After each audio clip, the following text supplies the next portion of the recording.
La colline du Mormon, avec ses prairies, ses reliefs, sa vie sauvage bien visible, plus discrète, ou même bien cachée.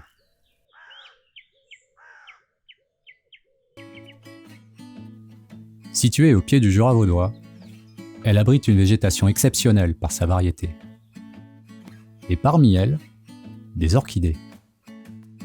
Du printemps à l'automne, elles sont observables sous différentes formes et couleurs. Elles sont même devenues un symbole pour les défenseurs de la colline. Et en parlant de défenseurs, en voilà un des plus investis. Il s'appelle Alain Chanson, il est botaniste de formation et parcourt régulièrement la colline à la recherche de ces trésors végétales. Donc là, on rejoint un grand chemin où il y a pas mal de monde qui passe. Et normalement, ici, sur la gauche, il y a l'orchis mâle. Ah, ouais, il y en a une là. Un reste d'orchis mâle. Alors ça, c'est une orchidée très commune dans les pâturages. Et il y en a beaucoup dans le Jura. Donc c'est une des orchidées vraiment assez emblématiques. Vraiment très fréquentes, on dira. Il y a quelque chose de très joli ici. C'est les pervenches. Alors, le sous-bois ici, certains endroits, il est couvert de pervenches. Des couleurs absolument magnifiques. Cette zone qu'il y a sur la droite ici, c'est ce que j'ai étudié dans les années 75. Puis on voit là, c'est ce qu'il ne faut pas, c'est cette végétation, l'épine noire, tous ces trucs-là, qui sont en train d'envahir le terrain. Là, c'est pour ça qu'ils doivent mettre les chèvres ou qu'il faut intervenir manuellement. Autrement, tout ça, tu vois, ça va redevenir de la forêt. Il y a des ronces. Donc, c'est vraiment tout un travail pour maintenir ces prairies sèches. Donc voilà, ça c'est un petit peu des milieux qu'il faut vraiment conserver. Et puis pour les conserver, il faut être proactif. Ah! Merveilleux! Super! Une autre station que je n'ai pas vue la fois passée, d'Ophrys insectifera. Là, il y en a deux qui sont... Alors, elles sont vraiment jolies. Hein. Elles sont vraiment en très bon état, mais... On voit, on arrive en fin de floraison, on arrive au bout de l'épi. Ah, ben voilà une magnifique! Regarde, deux! Alors, on va pouvoir voir ce que c'est. Je suis souvent un petit peu enthousiaste quand je suis dans mes orchidées. Hein. Alors ça, c'est vraiment typique de la Chloronta. Tu vois, avec les deux en terre ici, bien séparés. Et puis là, il y a plusieurs feuilles. Et puis celle qui est derrière, c'est aussi la Chloronta. Voilà.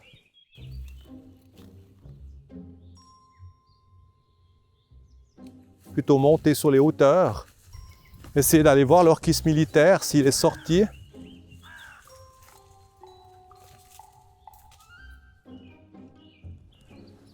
Est-ce qu'on va voir l'orchis militaris?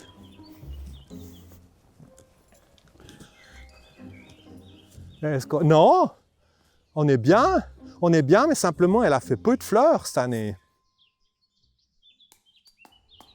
Il est là, il nous observe.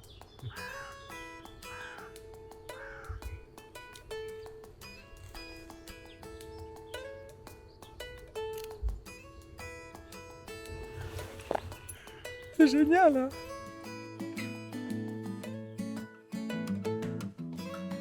Mais pourquoi les orchidées génèrent-elles tant d'enthousiasme?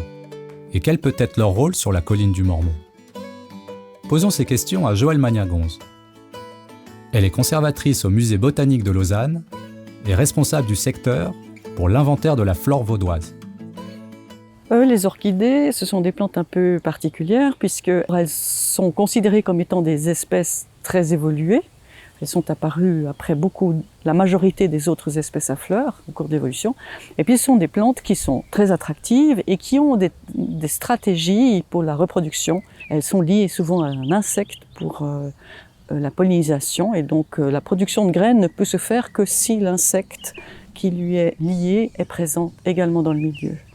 comme beaucoup d'autres espèces végétales, maintenant on s'en est rendu compte, elles sont mycorhizées. Elles sont en relation, en réseau étroit avec des ifs de champignons qui lui fournissent des molécules et en échange, on suspecte que l'orchidée fournit aux champignons des sucres qu'il n'est pas nécessairement capable de produire. Les espèces les plus emblématiques du Mormon, c'est notamment l'Orchis bouc, donc qui est en pleine expansion actuellement dans la région du pied du Jura, entre la Sahara et Clépant. Et puis on a évidemment l'Orchis homme pendu, l'Orchis mâle. Ça, ce sont les espèces principales, mais on en a d'autres aussi dans les forêts. On a des platanthères et des choses comme ça. Elles sont protégées parce que elles sont très attractives. Elles sont, si vous voulez, susceptibles d'être cueillies et de faire des bouquets. Et si vous faites des bouquets d'orchidées, vous en faites quelques années d'affilée et puis la population disparaît. C'est pas une plante qui a une stratégie de reproduction très efficace. Et puis, il y en a beaucoup qui sont, en fait, qui poussent dans des milieux qui sont eux-mêmes menacés. Par conséquent, les plantes qui y poussent sont menacées elles aussi.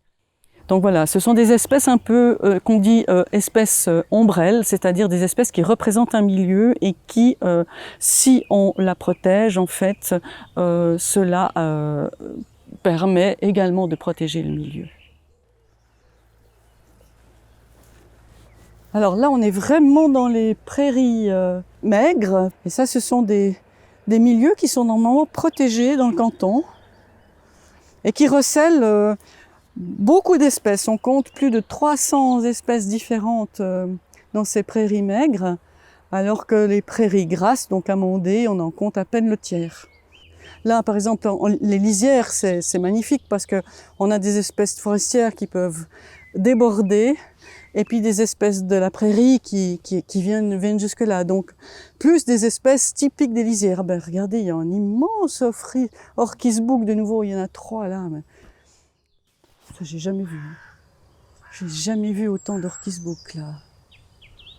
Il y en a au moins 15 ou 20 là. C'est incroyable.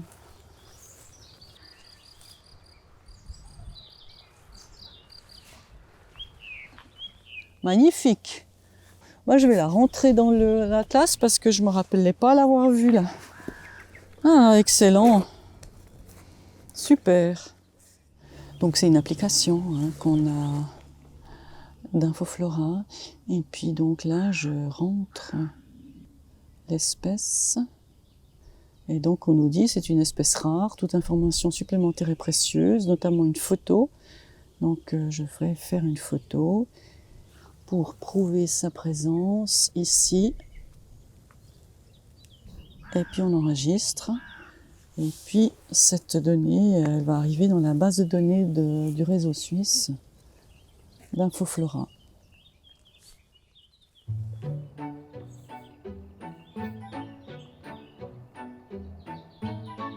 La colline du Mormon en elle-même, par rapport aux orchidées, n'est pas essentielle puisqu'il n'y a pas une espèce qui ne se trouve qu'au Mormon.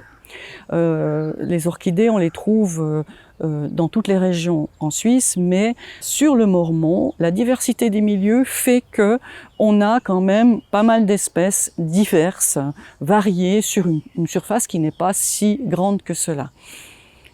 Par contre, sur le Mormon, il y a des milieux comme par exemple les dalles calcaires qui recèlent une végétation beaucoup plus menacée que les orchidées. Ce sont des milieux qui peuvent receler plusieurs espèces qu'on dit vulnérables ou en danger ou très menacées et qui font partie donc de ces fameuses espèces liste rouge en Suisse. Et la colline du Mormon recèle notamment plusieurs espèces, on en compte en tout cas 4 ou 5, qu'on ne trouve pratiquement plus que dans cette région, dans le canton de Vaud. Donc elles sont strictement protégées dans le canton de Vaud et même parfois en Suisse. Thuritis glabra, c'est une espèce typique de ce genre de situation, des ourlets chauds et secs, et qui est protégée, strictement protégée dans le canton de Vaud. Voilà, vous la voyez ici, c'est une grande plante de la famille des crucifères qui est assez originale parce qu'elle a un feuillage bleu argenté et puis de toutes petites fleurs et puis elle fait ces siliques qui sont allongés et puis collés à l'inflorescence. C'est assez facile à reconnaître comme espèce, on ne peut pas se tromper. Alors voilà, je vous parlais de ces végétations sur dalles. Alors ici, c'est pas vraiment une dalle, mais vous voyez un petit peu ce que ça donne.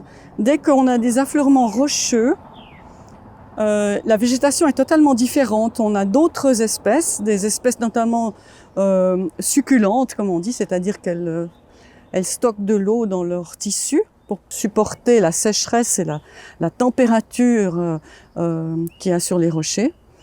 Et cette partie du Mormont, cet adret en fait, contient à plusieurs endroits des dalles qui sont vraiment riches en espèces de ce type. La végétation des dalles calcaires de basse altitude, elle est également protégée, comme les prairies et pâturages maigres. Ah, c'est extraordinaire pour un botaniste de voir cette densité d'espèces rares sur une petite surface, c'est pas fréquent dans le canton. On voit qu'il a bien plu ce printemps parce que alors les graminées ont une dimension qu'on voit pas souvent. Mais alors, pour faire 1,70 m sur le Mormont, je savais pas que c'était possible.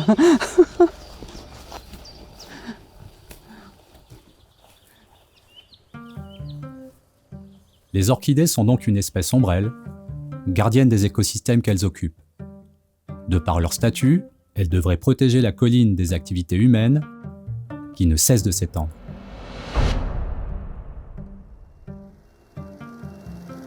Le calcaire à l'origine de cette niche écologique y est extrait depuis les années 50.